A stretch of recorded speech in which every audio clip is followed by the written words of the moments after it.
I recall having this conversation with a lady, and she said, "You always showing that sad.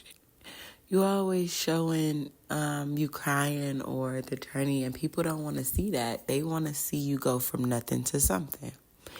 And so it started making me share more of my wins. Like, it did impact me. It was someone that I was seeking counsel from during a period of my time or during a period of my life. And it made me start sharing more of the wins. But something dawned on me recently to say, I disagree. And it's okay to disagree. It's okay to take your own route. Now, there is a process in showing the results.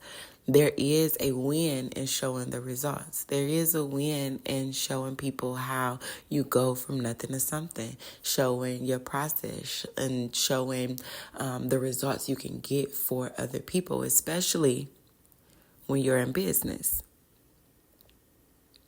But as I always say, I'm not a traditional business owner. I'm not a traditional entrepreneur. And so for me, showing the journey, showing the hiccups, showing the stuck points are necessary. There's somebody right now listening to this who feels stuck, who feel like I can't even afford my food on my own. So how is it even possible for me to walk in my gift or know my gift or tell someone else how to do something else or tell someone else how to win? And the truth is, while you are required to continue to get your house in order, and by your house, I mean starting with self, starting with your mind, your body, your spirit, starting with your connection to God,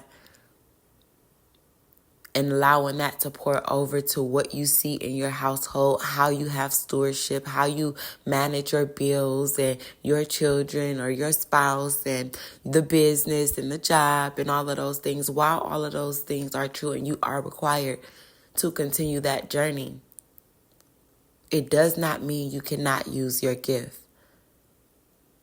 It does not mean that you are incapable.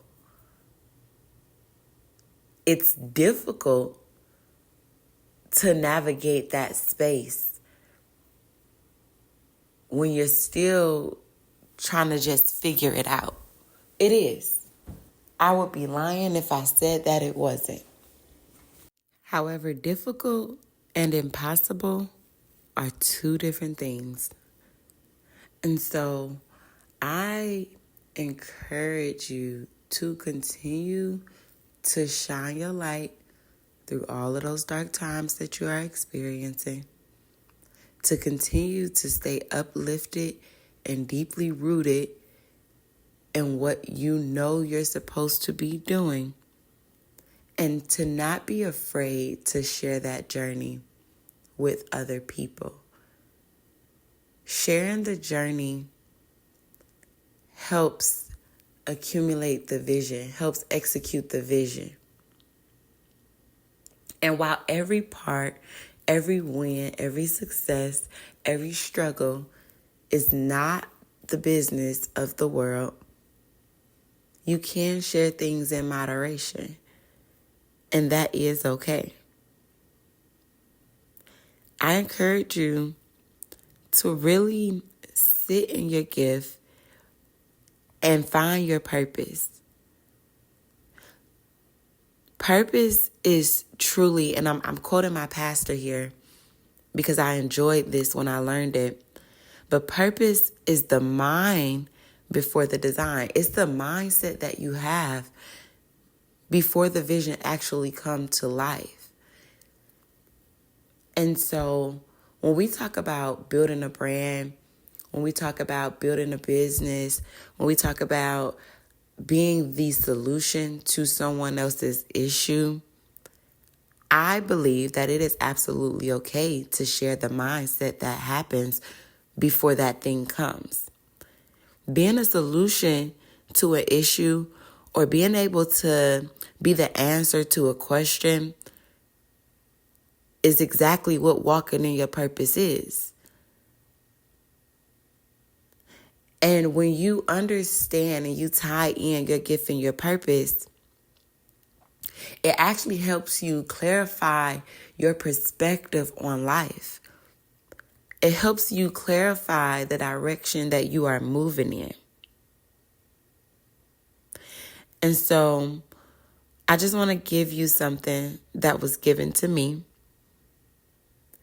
when it comes to walking that line of identifying your purpose.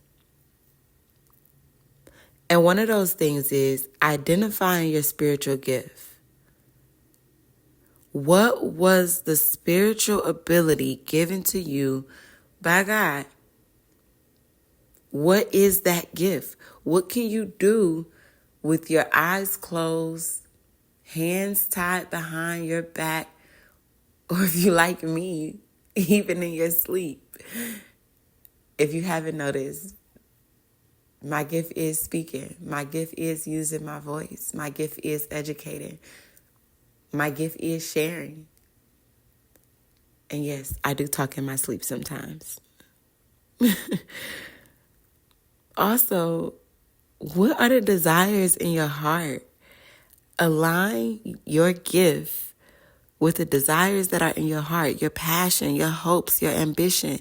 What is it that you want to see come to life? What is it that you desire to change for the world? Your personality. What is the unique pattern of thoughts or feelings or behaviors that you are experiencing on the daily? Even when you're in those dark places, these specific thoughts or feelings or behaviors tend to creep up.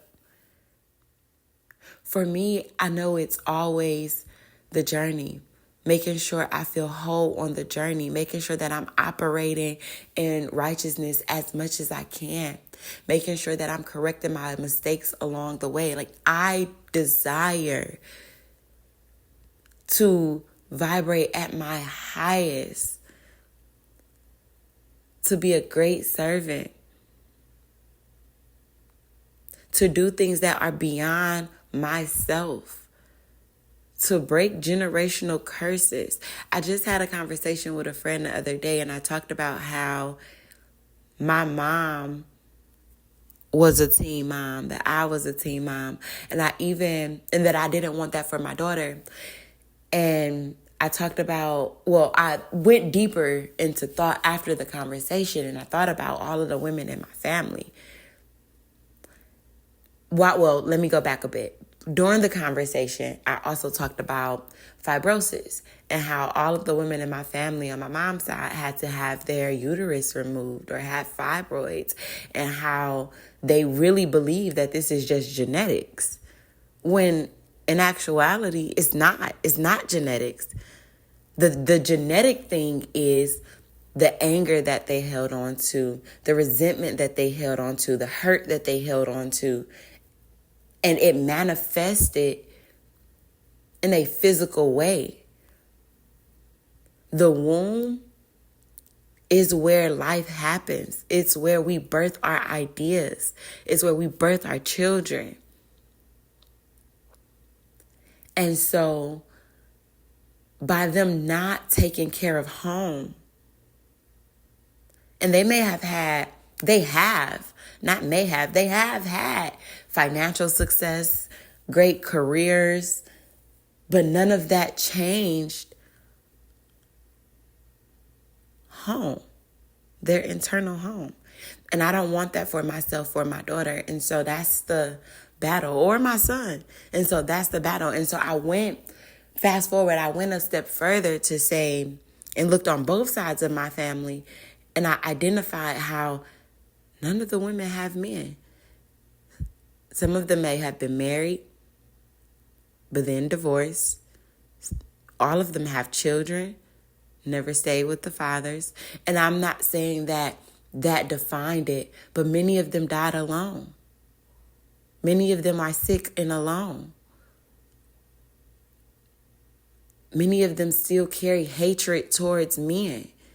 They don't understand the balance of masculine and feminine. And no, I'm not saying that this makes them the sole issue, because it requires the work from men as well. But the way that they approach things, their hurt, their anger is the issue. Even when I look at the men or the women on my dad's side of the family, some of those same issues exist, or they settle for unhealthy situations. And those are generational curses and battles that I am up against. And I have to break those chains, because if not, then my children will experience the same things. I already see how some of those things have manifested in my own life. And so this is a real journey. And so when we talk about the heart's desires and passions and hopes, it is my goal to use the gift that was given to me to direct and journey, not just for myself, but for my bloodline, for my children, and for others as well, to be able to recognize those things. It is my ability and my passion, and placed into my heart, to be able to share the knowledge and my journey and the tools and resources that I am using along my journey to heal those things, to change the trajectory of those things. And that leads me to ability. What are your natural talents you were born with? I came out the womb talking. I came out the womb talking. And so what I've been able to identify as I continue the journey is that it goes beyond talking. It goes beyond talking, and that is what leads over to teaching. Teaching becomes the action. And we can't, and please don't quote me on where it says it in the Bible, but, just talking isn't enough, essentially. I believe it's in Proverbs somewhere, but don't quote me. But talking isn't enough. You have to put action behind it. So tying your ability to your spiritual gift and your heart's desires and passions and hopes starts to make that purpose come alive. That's what we call walking in our purpose. And then we have to make that thing our own. So what is the personality? What are the unique patterns, thoughts, feelings, and behaviors you are experiencing that are aligning you with those natural talents you were born with, that aligns with your heart's desires, passions, hopes, and ambitions, that aligns with the spiritual ability that was given to you by the Most High? And that last thing is our experiences. And this is bringing it all the way back around where I started off speaking about journey. Our past seasons, or the events or experiences or encounters that we have had, is what makes the story. You don't really hear too many times people walking in their purpose and not having a story attached to it. And so rather it's how you minister, the ministry you serve in, it's work, if it's the educational route you decided to take, whether it's spiritual or whether it's your painful experiences, encounters that you've had, it shapes your calling. It shapes your calling. It shapes you walking in your purpose. And you can really identify those things when you tap into the space of what roles do you like to play? What people were assigned to your life? What causes do you see and you're like, I want to change that. I have to change that. And so when I went back to the thought of you can't share these things because people want to see you turn nothing into something. They don't want to just keep seeing the nothing. It took me back to what I heard, which was the personality shows up differently. It's your signature. The experience is that I have that shapes my perspective, that gives me the insight to be able to teach, are different from the next person. So many people, and we all do in ways, wear a mask as to where I'm saying, here I am. Here I was, here I am, and here's where I am going. And that's okay. It's okay if it's a rough patch right now. The real work is working on home, working on internal, working on the mind, the heart, and the womb, healing those things, walking in those things. Everything else is birthed from that. It doesn't matter how much information I have or how much money I have. There's certain things that will never be able to be birthed. I will not be able to heal my bloodline or become successful or be a mother to my children if I don't heal those things. I won't be added value to the village if I don't do the inner work. And so when I share my journey, when I share the shortcomings, when I share where I was, where I am, and where I'm headed, it's because the assignment is bigger than me and everybody won't understand it. Many people will judge it.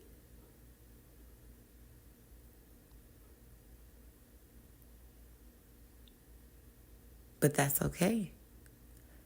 Because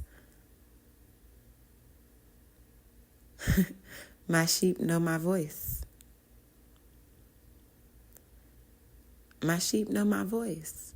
Who this is for will receive it. Well, troops, I'm going to wrap up. This is episode 3, season 3 of a Truby's Guide podcast. And if you receive nothing from today, what I want you to receive is, it's okay. It's okay not to be okay. It's okay to be okay. It's okay to share where you are. But remember to be the solution, to be the answer, even in dark times. Be great on purpose.